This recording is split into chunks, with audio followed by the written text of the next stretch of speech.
ربي يطلق سراحهم اللي في المخيمات. مي البوليساريو نتكلموا واش نديروا بهم؟ وشكون والفضلات اللي دفنوها تحت الرمال هذيك واش نديروا بها حنا واش ربحنا غير الفضلات اللي دفنوها البطاطيش في الرمال تاع تندوف، باسكو هما اختصاصهم هو دفن الفضلات في الرمال. واش ربحنا 50 سنه؟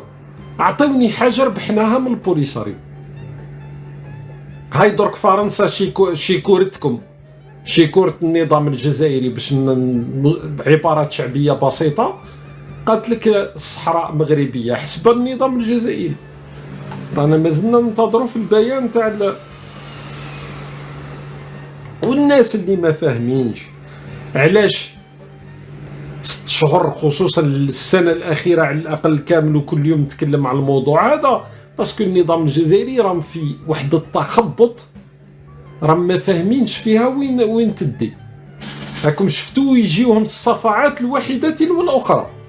السفيره الامريكيه تقول لهم الصحراء مغربيه وحقيقه تاريخيه، فرنسا تعترف بمغربيه الصحراء، غانا اللي تاريخيا تعترف بالبوليساريو تقول لهم البوليساريو ما يزيدش يشارك في اللقاءات الثنائيه بالاتحاد الافريقي، اتفاق اجتماعات الشراكه الاقتصاديه بالاتحاد الافريقي والشركاء.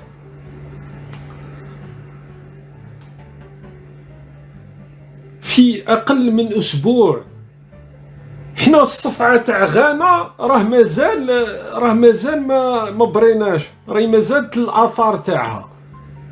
زادت الصفعه تاع السفيره الامريكيه، زادت الان فرنسا، ما حاشمينش على رواحكم ومازالوا. شوف البيان اللي جدك، او لو كان غير يحشموا على رواحهم. قال لك وعلى ما يبدو فإن القوى الاستعمارية كما دوك اللي يديروا راسهم هكا يبداوية منها القديمة منها والحديثة تعرف كيف تتماهى مع بعضها البعض وكيف تتفاهم مع بعضها البعض. يرحم باباكم قولوا لي في التعليقات إذا كي تسمع الكلام هذا ماشي تقول تاع طفل في عمره 4 سنوات، تعبير كتابي هذاك، وانت تقول له مليح الله غير يعطيك الصحة. راه بدا ولدي نقولوا يعطيك الصحة كي يكون طفل في عمره 4 سنوات، ماشي بيان تاع وزارة الخارجية. حشموا شوية على رواحكم يا صاحبي. مع بعضها البعض وكيف تتفاهم مع بعضها البعض وكيف تمد يد العون لبعضها البعض.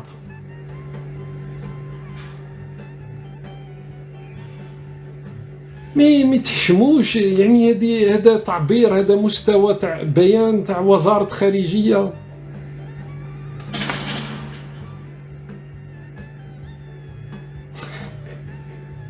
واحد قال لي بالك الفضلات اللي خلاو لنا البطاطيش تحت الرمال بالك يتحولوا البترول. المغرب في فوسفاطي والفوسفات في مغربه، وحنا فضلات البطاطيش في الجزائر والجزائر في فضلات البطاطيش. مرة أخرى ما فهمتش واش ربحنا. يبقى السؤال مطروح، واش ربحنا من العراية تاع البوليساريو؟ السؤال يبقى مطروح. إن هذا القرار الفرنسي لا يساعد على توفير الظروف الكفيلة بتسوية سلمية. ما نقدرش نقرأ البيان هذا سيريو، ما تقدرش. بكائيات، البكاء والنواح والعويل.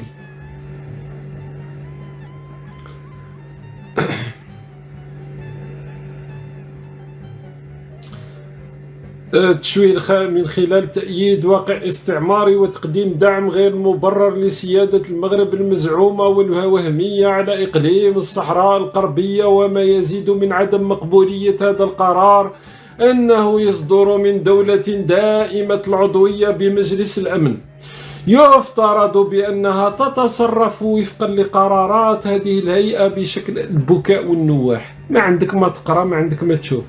وقال لك دولة عضو دائم في مجلس الأمن.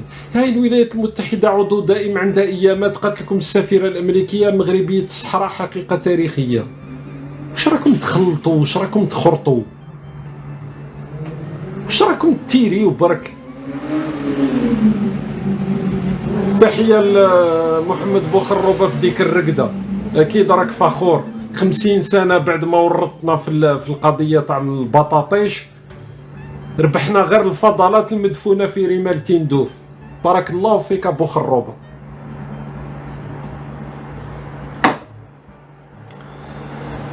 وبناء على ذلك دوكا نوصلوا للجزء الجدي.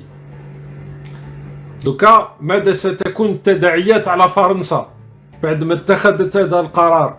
انتم تظنوا باللي القوة الضاربة، القوة الإقليمية، قوة جيش في المنطقة راح يسكت؟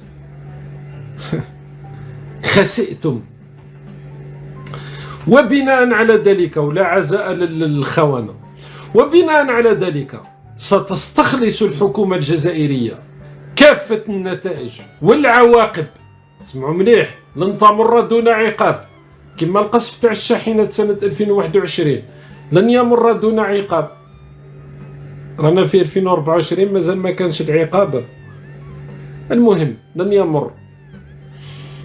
ستستخلص الحكومة الجزائرية كافة النتائج والعواقب التي تنجر عن هذا القرار الفرنسي. سسبانس. وشو هي العواقب؟ وتحمل الحكومة الفرنسية وحدها المسؤولية الكاملة والتامة عن ذلك. نعم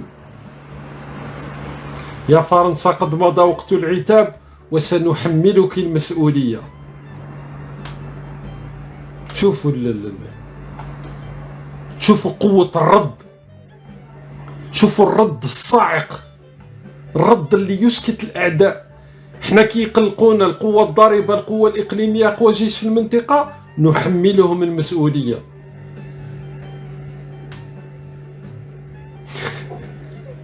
واحد مثلا يجي يعتدي عليك، يرميك بالحجارة في البيت تاعك، ما تروحش ترد وتدافع على نفسك، قل له سأحملك المسؤولية. هكاك حنا، باسكو النظام الجزائري هذه القضية يعتبرها قضية تاع سيادة. نهار جاو جماعة الدحميس نهضة بركان وداروا لنا ديك الخريطة اللي حرقت قلوبنا، النظام الجزائري قال لك هذه قضية سيادة، مساس بالسيادة الجزائرية. ما فهمتش واش دخل السيادة تاعنا. المهم حنا كي قضية تمس بسيادتنا نحمل المسؤولية. المغرب، المروك، نقطعوا معاهم العلاقات، نغلقوا المجال الجوي، لن تمر دون عقاب، نسبوهم صباح وعشية. بصح لما تكون فرنسا نحملكم المسؤولية. مع تحيات عبد المجيد بوحجرة مع ماكرون. فرنسا صاحبي العشق الأبدي من 1830 يا جدك. هذوك المروك بلانا بهم ربي، دعمونا وقت الثورة التحريرية وفتحوا لنا مصانع الأسلحة، وبخروبة كان يضرب الكرواسون قهوة حليب في وجدة. بصح بلانا بهم ربي. مي فرنسا من 1830 وحنا العشق والغرام. فرنسا كي يديروا لنا حاجة ما تعجبناش نحملهم المسؤولية.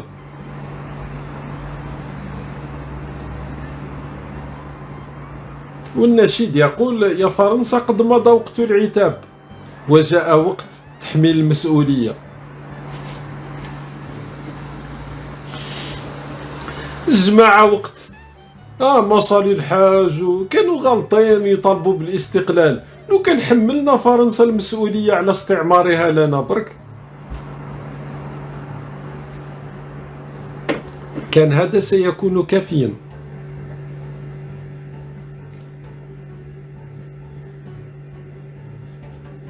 وضربوا لنا على الشاشة لنحملكم المسؤولية تاع سوق تاع انه اللايف يتقطع.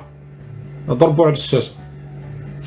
جماعة نفتح لكم المجال يوصل برك 350,000 نبداو نطلعوا على السريع في الموضوع